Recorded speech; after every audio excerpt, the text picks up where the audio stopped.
Hello everyone, welcome back to my channel. अगर आप मेरे चैनल पे नए हैं तो प्लीज़ प्लीज़ प्लीज़ मेरे चैनल को लाइक, शेयर और सब्सक्राइब करिए। आज मैं रिव्यू करने वाली हूँ नट हैबिट के उबटन और शीर लेप का, जो कि इस तरह की पैकेजिंग में आते हैं। ये एक हार्ड प्लास्टिक या पॉलीथीन कह लीजिए, इस टाइप की पैकेजिंग में ट्यूब के रूप में आते हैं और इसकी एक पतली सी नोज़ल होती है, उसके थ्रू आप अपना प्रोडक्ट निकाल सकते हैं। सबसे पहले मैं बात करूंगी फ्रेश डेली उबटन का, जो कि इस तरह की येलो पैकेजिंग में आता है। इसमें कई सारी वैरायटी हैं, आप इनकी ऑफिशियल वेबसाइट पे जाके चेक कर सकते हैं। और अगर आप इनके ऑफिशियल वेबसाइट से ही ये प्रोडक्ट आप लीजिए, तभी आपको ओरिजिनल और ऑथेंटिक प्रोडक्ट मिलेंगे और वहाँ पे आपको एक अच्छा खासा डिस्काउंट भी मिल जाएगा। तो सबसे पहले हम इसके प्राइस की बात करते हैं। इसका प्राइस है 125 रुपीज़। और फ्रेंड्स, इसकी सबसे एक ख़राब बात मुझे ये लगती है कि इसकी शेल्फ लाइफ सिर्फ और सिर्फ 1 महीने की होती है। अगर आप कोई प्रोडक्ट ले रहे हैं, अगर आप डिस्काउंट अच्छा मिल रहा है और आप सोच रहे हैं कि हम बल्क में ले लें या 5-6 उबटन ले लें, तो अगर आप 1 महीने में इसे कंज्यूम कर सकते हैं तभी आप इसे लीजिए, अदरवाइज इतनी क्वान्टिटी में लेने का कोई फ़ायदा नहीं रहेगा।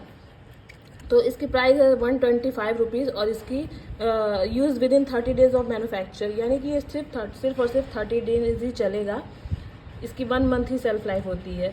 और इसके जो इंग्रेडिएंट्स हैं वो ऑल नेचुरल हैं। इसके जो बेसिक इंग्रेडिएंट्स हैं वो है चारोली, वाइल्ड टर्मरिक, योगर्ट और ग्रामफो, जो कि स्किन को बहुत अच्छा बनाता है, स्किन के लिए बहुत ही ज़्यादा फायदेमंद है। और इसको इसके प्रोडक्ट, नट हैबिट के सारे प्रोडक्ट या हो आप उबटन कह लीजिए या तो लेप कह लीजिए, उसको आपको रेफ्रिजरेट करके रखना होता है। आप इसे ऐसे नॉर्मल रूम टेम्परेचर पे मत रखिए, ना तो ये और भी जल्दी ख़राब हो जाएंगे। तो इसको आपको रेफ्रिजरेट करके रखना होता है। और इसकी क्वांटिटी 40 ग्राम की पैकेजिंग में मोस्टली इसके सारे उबटन आते हैं। तो इसका मैं अब आपको टेक्सचर दिखाती हूँ। ये इसका टेक्सचर है, जैसे हल्दी के ऑथेंटिक उबटन आते थे, ये इसका टेक्सचर है। मैंने इसे यूज़ किया है गाइस, तो आपको पता है कि कोई भी नेचुरल चीज़ अपना काम करने में थोड़ा टाइम लगाती है। तो मैंने भी इसे यूज़ किया, तो मुझे कुछ ऐसा बहुत ऐसा नहीं लगा कि बहुत ही अच्छा है या मेरी स्किन को इसने बहुत ही चमकदार बना दिया। मे बी मैं इसको कंटिन्यू यूज़ करूँ तो कुछ और असर पड़े, लेकिन बाकी के 2 मैंने तो पूरे यूज़ किए हैं, लेकिन मुझे ऐसा कुछ अभी तक ख़ास रिजल्ट नहीं मिला है। नेक्स्ट मैं चलती हूँ फ्रेश मुल्तानी उबटन पे। ये इसका बेसिक जो है इंग्रेडिएंट है कुकुम्बर और मुल्तानी मिट्टी। इसकी भी सेम क्वांटिटी है 40 ग्राम और इसका भी सेम शेल्फ लाइफ 30 डेज, यानी कि 1 महीना। और इसकी प्राइस जो है वो कम है, 87 रुपीज़ है।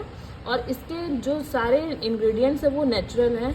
ये थोड़ा सा आपको गर्मियों के सीज़न में अच्छा फील करा सकता है, बट मैंने अभी गर्मी के सीज़न में इसे यूज़ किया है, तो बस थोड़ा सा मुझे एक कुकुम्बर और मुल्तानी की स्मेल आती है।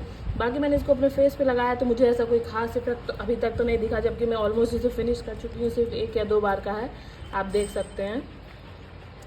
इसका जो है बेसिक इंग्रेडिएंट जो है, इसमें कुकुम्बर और मुल्तानी के साथ साथ और भी चीज़ें हैं जो कि आपको यहाँ पे लिखी हुई मिल जाएंगी।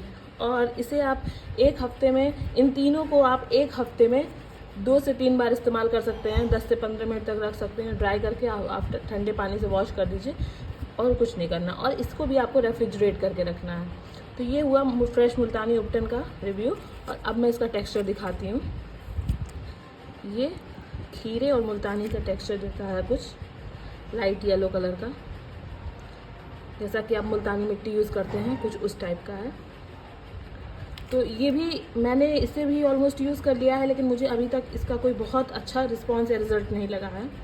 अब बात आती है शीर लेप की। इसे तो मैंने ऑलमोस्ट पूरा ही यूज़ कर डाला है 30 डेज से पहले ही। तो मैंने ये 3 मंगाए थे, सेम इसके साथ भी, इसे भी आपको रेफ्रिजरेट करना होगा। और इसकी प्राइस इन दोनों के प्राइस से ज़्यादा कॉस्टली है। इसकी प्राइस है 245 रुपीज़ और इसकी क्वांटिटी भी 40 ग्राम है। इसको भी आप 1 महीने की सेल्फ लाइफ ही इसकी है। और इसको भी आप जो है 1 हफ्ते में 2 से 3 बार ही इस्तेमाल कर सकते हैं। इसमें भी ऑल नेचुरल इंग्रेडिएंट्स हैं, लेकिन इसमें और अच्छे इंग्रेडिएंट्स हैं इन दोनों के कंपेरिजन में, क्योंकि ये एक लेप है, एक ऑथेंटिक लेप है। तो इसमें बहुत सारी चीज़ें पड़ी हैं, जैसे कि नाके saffron, almond, raw milk, yogurt, मंजिष्ठा और बीटरूट, ये सारी चीज़ें पड़ी हुई हैं। तो इसका भी पैकेजिंग सेम आता है। इसका टेक्सचर मैं आपको दिखा देती हूँ। केसर की वजह से शायद इसका टेक्सचर इन्होंने लाल दे रखा है। तो गाइज, मैं यहाँ आपको टेक्सचर दिखा रही थी। इसका टेक्सचर इस तरह से रेड कलर में आता है। इसको मैंने शीर लेप को यूज़ किया है, लेकिन मे भी हो सकता है ये नेचुरल चीज़ें हैं तो इफ़ेक्ट दिखाने में ज़्यादा टाइम लगाती हूँ। बट मेरा जो है इसके साथ एक्सपीरियंस अच्छा नहीं रहा है अभी तक, क्योंकि मैंने तीनों चीज़ें यूज़ की हैं और मुझे बिल्कुल भी अपने फेस पे कोई इफेक्ट नहीं दिखा है। हाँ, इसका नेचुरल इफ़ेक्ट होता है, लेकिन बट वो इंस्टेंटली गायब भी हो जाता है। तो मुझे ठीक लगता है, हो सकता है मैं इसको रेगुलर यूज़ करूँ तो कुछ इफ़ेक्ट दिखे, बट अभी अभी फ़िलहाल जितना मैंने यूज़ किया है उसके लिए तो मैं इस प्रोडक्ट को एवरेज ही रेटिंग दूंगी। मतलब ये ठीक ही ठाक है। अगर आप यूज़ कर रहे हैं रेगुलर बेसिस पे तो हो सकता है आपके चेहरे पे कुछ अच्छा कमाल दिखाए। और वैसे भी गाइस सबकी स्किन अलग अलग हो सकता है, ये मेरे पे ना सूट करके आपके पे सूट किया हो, तो इसके लिए निराश मत होइए। अगर आप इसको एक बार ट्राई देना चाहते हैं तो डेफिनेटली दीजिए। बाकी ये आपके स्किन को हार्म तो बिल्कुल नहीं पहुँचाएंगे। अगर आपके स्किन को फ़ायदा नहीं कर रहे हैं तो हार्म तो बिल्कुल नहीं पहुँचाएंगे, क्योंकि कम्प्लीटली नेचुरल प्रोडक्ट्स हैं। तो गाइस बस इतना ही इसके लिए। बाकी ये आप अगर ट्राई देना चाहें तो यू कैन गिव।